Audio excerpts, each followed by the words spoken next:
नमस्कार मित्रों, रामायण में आपको बहुत सारी कहानियां सुनने को मिलती हैं, लेकिन आज हम जिस प्रसंग की चर्चा करने जा रहे हैं, वह बहुत ही अद्भुत और रहस्यमयी है। क्या आप जानते हैं कि रामायण में एक ऐसा रहस्य छुपा है, जहां स्वयं माता सीता ने 4 जीवों को भयंकर श्राप दिया था, और वो श्राप आज भी हमारे जीवन में सच होता दिखता है। आखिर क्यों दिया माता सीता ने ये श्राप? आज हम विस्तार से जानेंगे उस घटना की सच्चाई, श्राप के कारण और उसका आज तक असर। वीडियो को लाइक, शेयर और चैनल को सब्सक्राइब करना न भूलें। कथा वाल्मीकि रामायण से जुड़ी है। एक बार भगवान श्री राम, माता सीता और लक्ष्मण वनवासी जीवन के दौरान यात्रा करते करते गया नगरी के समीप फल्गु नदी के किनारे पहुँचे। उसी समय पितृपक्ष चल रहा था। पितृपक्ष में पूर्वजों की आत्मा की शांति के लिए श्राद्ध और पिंडदान करना अनिवार्य माना गया है। फल्गु नदी के तट पर एक आश्रम था। वहाँ एक तेजस्वी मुनि अपने शिष्यों के साथ पितरों का तर्पण कर रहे थे। नदी का जल निर्मल और पवित्र था। पास में एक गाय घास चर रही थी। वट वृक्ष खड़ा था और उसके ऊपर एक कौवा बैठा हुआ था। श्री राम ने मुनि से विनम्रता से कहा, मुनिवर, मैं अयोध्या का राम हूँ। मेरे पिता महाराज दशरथ का वियोग में निधन हो चुका है। पितृपक्ष का समय है।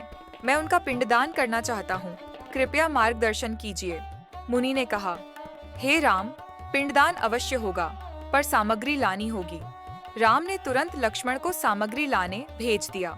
समय बीतता गया, लेकिन लक्ष्मण नहीं लौटे। मुनि बार बार राम से कहने लगे कि शुभ मुहूर्त निकल रहा है। राम भी लक्ष्मण को ढूंढने निकल पड़े। अब आश्रम में केवल माता सीता और मुनि बचे। सीता जी सोचने लगीं, कौन जाने प्रभु और देवर को आने में कितना समय लगे। क्यों ना मैं ही अपने पिता समान ससुर महाराज दशरथ का पिंडदान कर दूं।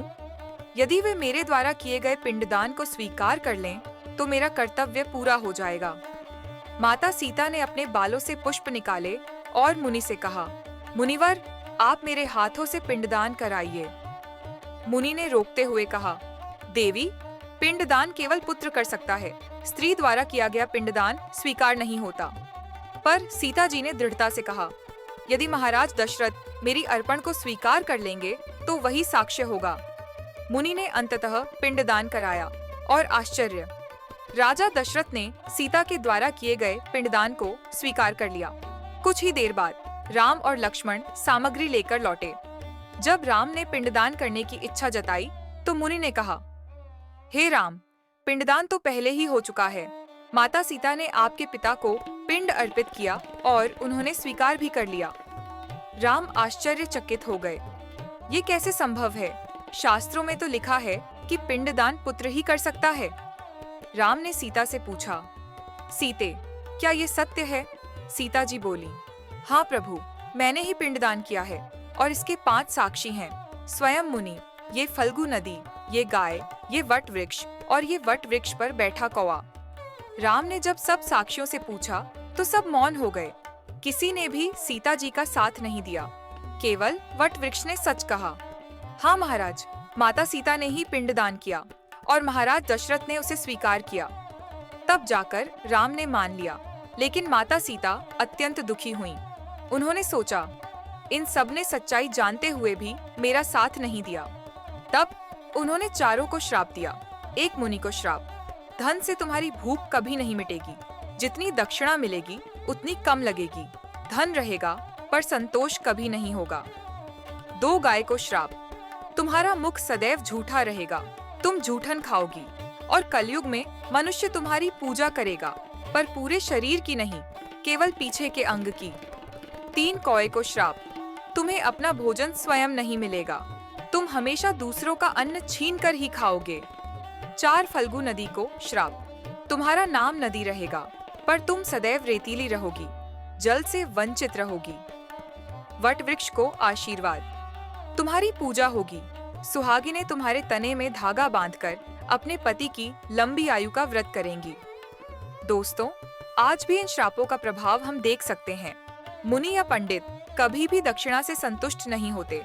गाय पूजा योग्य है, परंतु लोग विशेष रूप से उसके गोबर गोमूत्र या पीछे के अंग का ही प्रयोग पूजन में करते हैं। कौवा आज भी खुद भोजन नहीं जुटाता, बल्कि दूसरों का छीन कर खाता है। गया की फल्गु नदी आज भी नाम से नदी है, पर अधिकांश समय रेतीली और जलविहीन रहती है। वहीं वट वृक्ष की पूजा वट सावित्री व्रत के रूप में आज भी सुहागिनें करती हैं।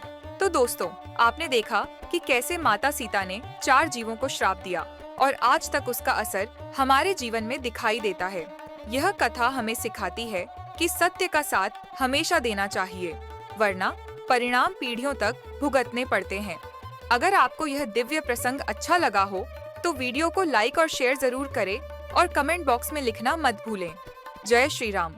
साथ ही अगर आप ऐसे ही और रोचक धार्मिक प्रसंग जानना चाहते हैं तो चैनल को सब्सक्राइब करके बेल आइकॉन जरूर दबाइए।